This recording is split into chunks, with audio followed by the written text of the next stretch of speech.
Hi, everybody. It's Matt here. Welcome to Kindred Skulls. I have some live draft content that Nick and I did in terms of reactions to both the trade down by the Vikings and the draft pick of Lewis Cine here for you.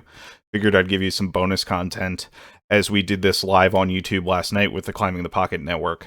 So on this audio, I'm also going to release it in video form on YouTube, but on the audio, you're going to hear, in addition to Nick and myself, Jonas Stärk, Tyler Forness, and Ed von Brokmarkel, as well as Dave Stefano, who produced the show. We did this on Climbing the Pocket. You can actually go live tonight, Friday, the Friday of the draft, to Lake Monster Brewing. Climbing the Pocket will be doing a show there. It'll be with Tyler Forness and Matt Anderson are kind of the guys running it, as well as a number of other Climbing the Pocket guys will be there. You can also watch that live on YouTube. We'll tweet out that information. So I just wanted to give you a rundown here quick. First, we're going to get to the audio from the Vikings trade down, and then after the audio from the Vikings trade down, we're going to transition over to the audio from the pick of Lewis Cine. Remember, you can follow the podcast at Kindred Skulls on Twitter. You can follow myself at Fries Football. You can follow Nick at Nick Olson NFL, and you can follow our producer Greg and occasional co-host Greg at You've Been Gregged. So, Skull Vikings, to give you a spoiler, Nick and I both like the pick quite a bit, but, have fun listening to the episode. Oh, man. So now we get to The see Lions have traded up to really 12. What? Who The won? Lions have traded up. The Lions have traded up to pick 12. So I guess I won't see the Vikings pick today. So we're going back to 32? What? Oh my god! I guess I was just told that another trade. That's got to be a haul. I was just told the Lions Steelers. got And that's right? got to be for Willis.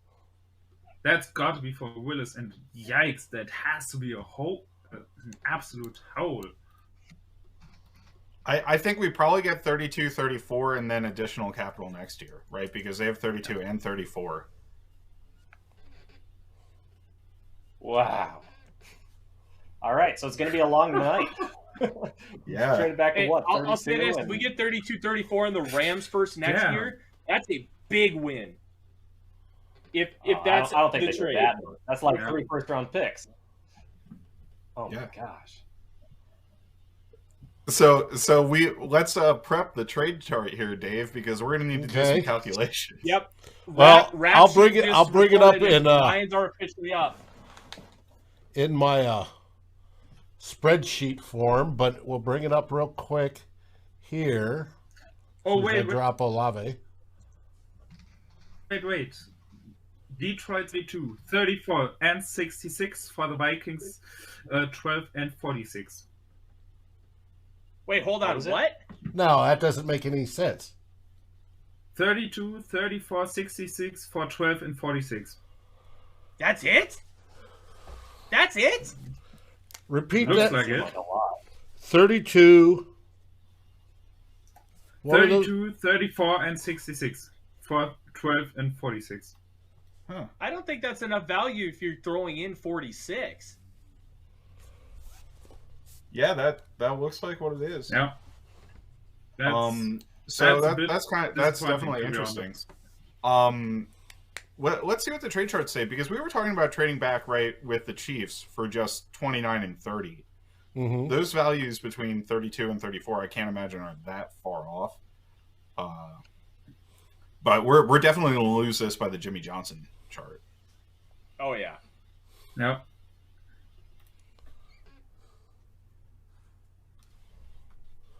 And I'm pretty sure this is going to be for Willis. So I would have to imagine the this is Vikings for quarterback, yeah. Yeah. So the Vikings are basically giving their division rival a shot for a quarterback for a haul. That's a bit disappointing. I wonder if they may be going for Jameson Williams here. That one makes sense. They got like no receivers in Detroit. They got Amon-Ra St. Brown. They have DJ Chark on a 1-year prove-it deal. and they have nothing long term. They did just give Hawkinson the 5th-year option, but that. Have you guys figured out the numbers yet? I'm crunching on right now. So, Rich Hill chart. Vikings gave up 475 points, and they got back 435. So they take a bit of a haircut, even by the Rich Hill chart. So, and that's based off of historical data. We're gonna get crushed by Jimmy Johnson, although I'm not sure I put much stock by Jimmy Johnson. What's the AV chart? The Lions select Jameson Williams. Okay. So it's There not it is. for a quarterback, at least. And then the only top 5 wide receiver left is Treylon Burks. And they're all gone by, the top 4 receivers are gone by 12. That's crazy.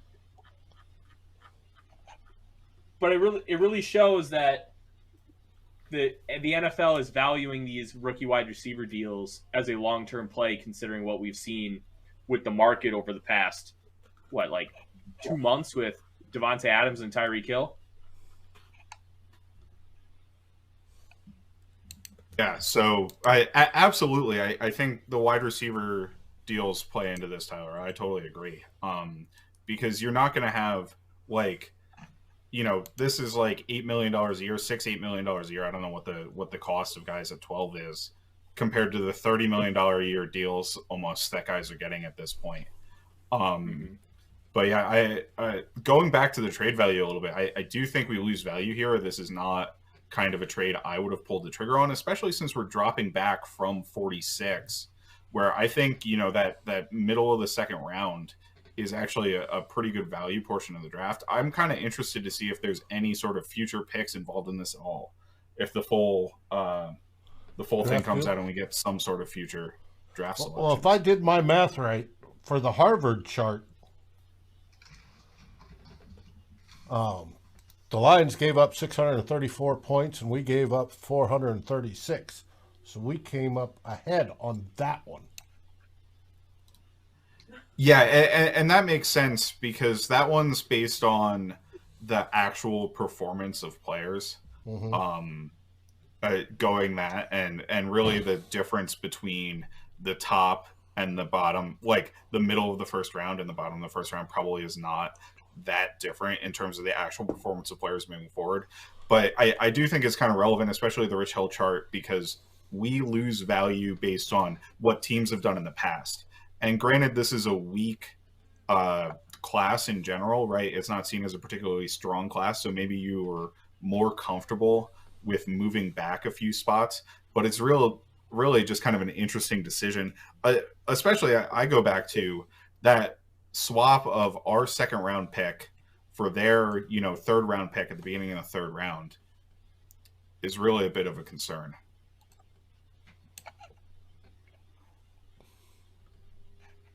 That's ugh. So, Nick, any other thoughts on kind of trade value, or any thoughts maybe on the move back to 32? Who players in that range we might be targeting? I mean, I would circle Andrew Booth with a I won't say pen, but a pencil certainly. I think he fits all of what Kwesi's looking for in a cornerback athletically. You look at what he does.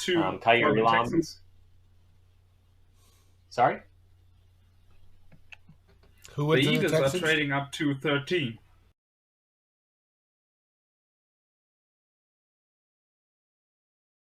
I don't really have a great way to transition between the first half and the second half, so I figured I'd give you a little bit of space and let you know that we're going to go to Lewis Cine right now.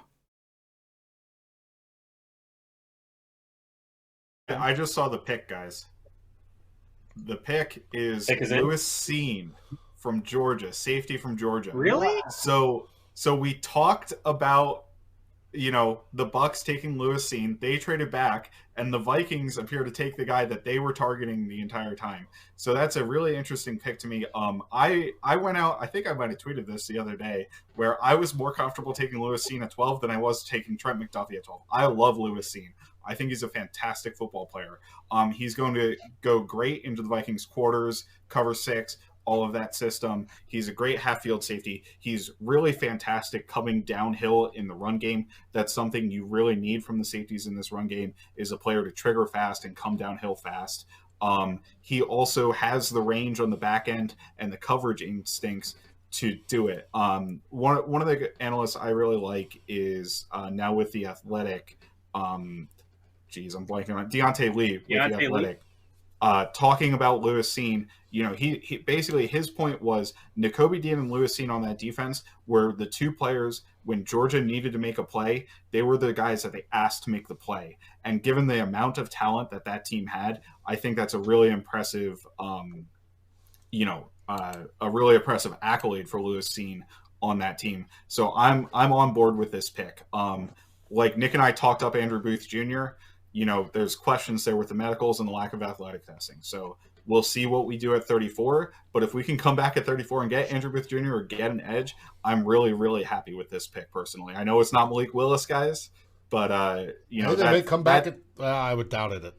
That's a question of whether or not the team is willing to take a quarterback, and I think they answered us no. Yeah. Mm-hmm. I mean, Wow. this is That's the 32 question. to that 34. I don't know. He's young. He's ultra athletic. Ran a sub 4.40. Super explosive. Jumped over an 11-foot broad jump. Good size, 6'2". So I mean, he's a very good size, weight, speed, upside player. He was also a very pivotal player for that Georgia defense. Was one of their key players there, one of their key contributors. So this is a big pick to develop that secondary. He allows you to do a lot of things, I think. It's interesting that they would pass on Kyle Hamilton and then they would take a safety later on in the first, but clearly they must not have seen as big of a difference between these two guys as some of the other folks did. I did see get a lot of first-round hype. He's not a reach or anything. He's probably right around where was he on the consensus? 33rd on the consensus board. He's 33. So right on target there. Good player. Has a chance to start, I think, right away. Depends on how you feel about Cam Bynum, but I feel like he's probably an upgrade over Cam Bynum. He's also really young, so potential to be your a safety you build around long term too. So that's an exciting pick. Would not what I would have guessed. I would have guessed that you could go Booth, but I guess Booth probably they could pick up next time around on tomorrow. So we'll see what they do there. Just your point on Cam Bynum. I mean, Harrison Smith is not getting any younger, so this is a both and with Cam Bynum in my eyes. Cam Bynum is one of your guys going forward, and this pick is the replacement for Harrison Smith going forward as well.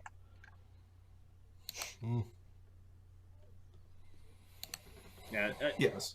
In a vacuum, I think this is a really nice pick. Seen, especially with, Matt was alluding to it earlier, with how important safeties are and what Ed Donatello is going to want to do. It's really nice to be able to have that, and you can move Cam Bynum to more of a slot role, or you can put Cine in that role, and then you have a lot of diversity on the back end. Really, really good player. I would have thought he would go in the early 20s. I thought the Packers might have been in on him. Obviously, the Bucs were rumored to be in on him all day. As Nick said, it fits the profile. I like it in a vacuum, but man, Malik Willis was staring you in the face, and you don't take him. I'm floored he's going to be available at 33. With everything that we've seen, with how the NFL is trending with quarterbacks, you let one of the most traits-based quarterbacks that has an absolute bazooka arm, immense running ability, and you let him fall out of the first round. That I'm floored. I don't get it. You take Kenny Pickett in round 1, but Malik Willis is going to be available at 33. Somebody's going to. It sensically doesn't make sense to me. He's going to be available at 34. Don't worry, it's fine. So if you're going to take him at 34, you should have taken him at 32 for the 5th-year option. They're not going to take him at 34. Right. They're not. I agree. I don't think the Vikings are taking him at 34. And it's just a decision by the organization to wait on quarterback. So they're going to see what they have in Kirk Cousins. I know Kevin O'Connell, I believe that Kevin O'Connell believes in Kirk Cousins, right? Like, I don't think that messaging coming from him is fake. So they're not going to invest in a quarterback at this point. Kirk Cousins is under contract for 2 more years. Now, if we have this season and it doesn't work out, I would expect the Vikings to be shopping for quarterbacks next offseason, right?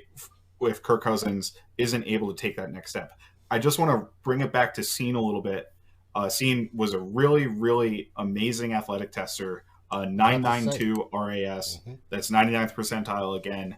4.37 40-yard dash, 10 split of 1.45, which is ridiculous. Like, that's really, really fast out the blocks.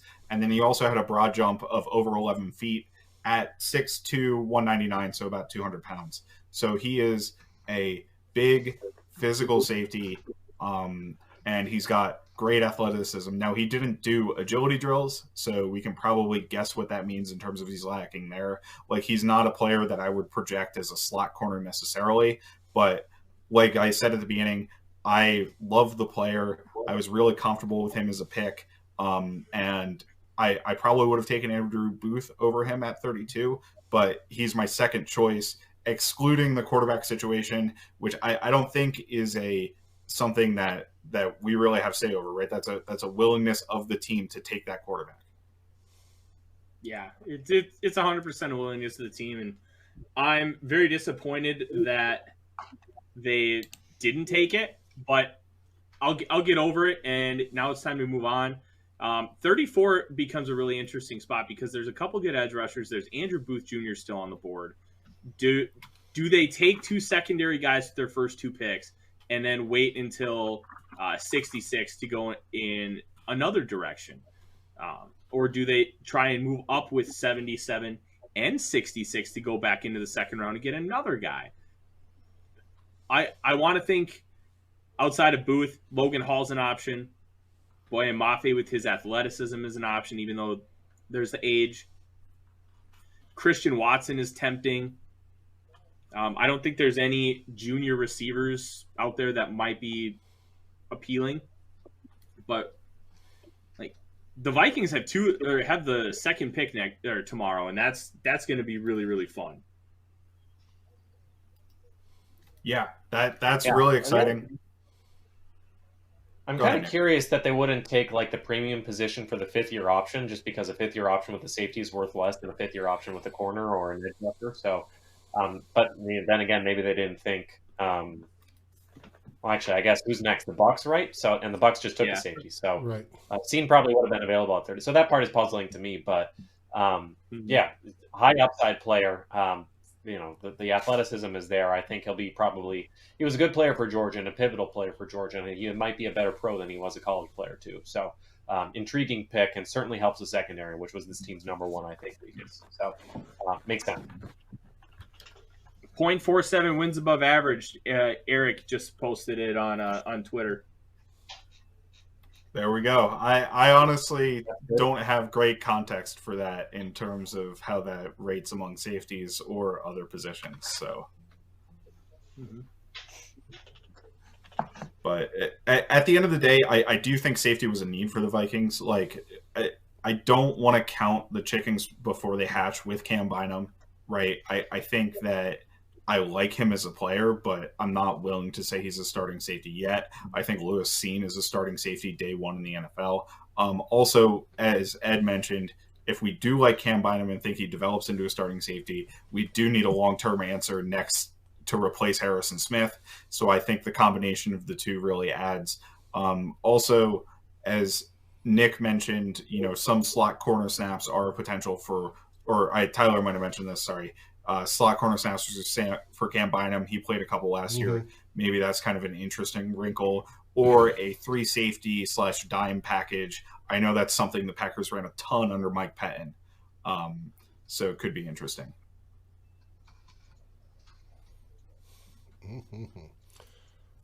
Their jungle has it right. That does it for round 1. 3 of the first 45 picks tomorrow at Lake Monster Brewing. Yes.